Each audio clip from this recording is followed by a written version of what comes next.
Hello guys, సభకు నమస్కారం. ఇది చెప్పడం నా సంస్కారం, వినడం మీ మమకారం. Welcome to Cineharam. Parasakthi movie review ఈరోజే తమిళ్లో చూసా విత్ సబ్ టైటిల్స్. మ్యాక్స్ రేపు కూడా మన శంకర వరప్రసాద్ గారు మూవీ రివ్యూ కూడా వచ్చేస్తుంది. And coming back to Parashakti, ఎలా ఉందనే విషయానికి వస్తే ఓకే, పర్వాలేదు. మంచి ఎక్స్పెక్టేషన్స్ ఉండేవి, బట్ ఇట్స్ ఫైన్. డిసప్పాయింట్ అయితే అవ్వలేదు. సో ఫస్ట్ ఆఫ్ విషయానికి వస్తే, ఓపెనింగ్ సీన్లోనే ఎలాంటి టైము వేస్ట్ చేయకుండా మూవీ చెప్పిన మోడ్లోకి వెళ్ళిపోతుంది.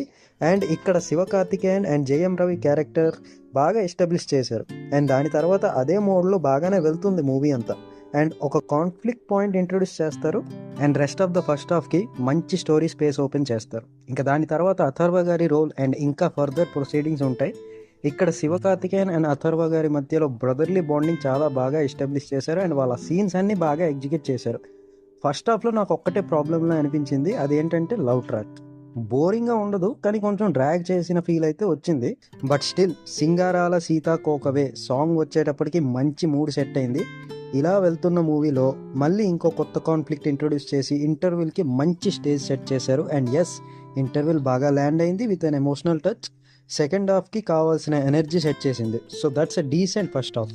ఇంకా సెకండ్ హాఫ్ విషయానికి వస్తే, ఒక లవ్ సాంగ్ తర్వాత ఫుల్ ఆన్ రివల్యూషన్ మోడ్లోకి వెళ్ళిపోతుంది. చాలా సీరియస్గా అండ్ ఎమోషనల్గా ప్రొసీడింగ్స్ అన్నీ ఉంటాయి. ఎక్కువగా చెప్పడానికి ఏమీ లేదు, మ్యాక్సిమం పర్ఫార్మెన్స్ మీద డిపెండ్ అయి ఉంటుంది మూవీ మొత్తం. డీసెంట్ ప్రొసీడింగ్స్తో ఎంగేజింగ్గానే వెళ్తుంది, బట్ ఎక్కువ హై మూమెంట్స్ ఏమి ఉండవు. అండ్ జస్ట్ అలా వెళ్తుంది మూవీ, బోరింగ్గా ఏమనిపించదు, అలా అని ఎక్కువ ఇంట్రెస్టింగ్గా ఉండదు. ఇట్ కీప్స్ యూ ఎంగేజ్డ్, ఎక్కువ డిస్ట్రాక్షన్ లేకుండా. క్లైమాక్స్లో కొన్ని high moments and climax whole setup అంతా బాగా వర్కౌట్ అయింది.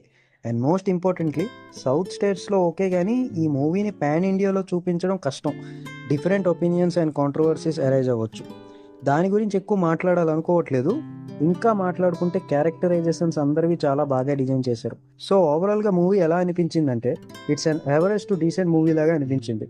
పర్ఫార్మెన్సెస్ విషయానికి వస్తే, శివకార్తికేయన్ చాలా కొత్తగా కనిపిస్తారు. సెటిల్డ్గా, ఎమోషనల్గా మంచి పర్ఫార్మెన్స్ ఇచ్చారు. రవి మోహన్ గారి క్యారెక్టర్ కూడా బాగా డిజైన్ చేశారు. And right from the first scene ఆయన చాలా ఇంప్రెసివ్గా అనిపించారు. అథర్వ అండ్ శ్రీలీల గారు కూడా బాగా యాక్టింగ్ చేశారు. And yes, special mention Sivakarthikeyan అక్కడక్కడ తెలుగులో పాటలు ఇంకా మాట్లాడతారు, చాలా క్యూట్గా అనిపించింది అది. ఇంకా రెస్ట్ ఆఫ్ ద క్యారెక్టర్స్ కూడా చాలా మంచి పర్ఫార్మెన్స్ ఇచ్చారు. చెప్పాను కదా, పర్ఫార్మెన్స్ ఓరియంటెడ్లా మారిపోతుంది మూవీ అంతా. ఇంకా మూవీలో కొన్ని సర్ప్రైజింగ్ క్యారెక్టర్స్ ఉన్నాయి, మీరు సినిమాలో చూడండి, నేను రివీల్ చేయను.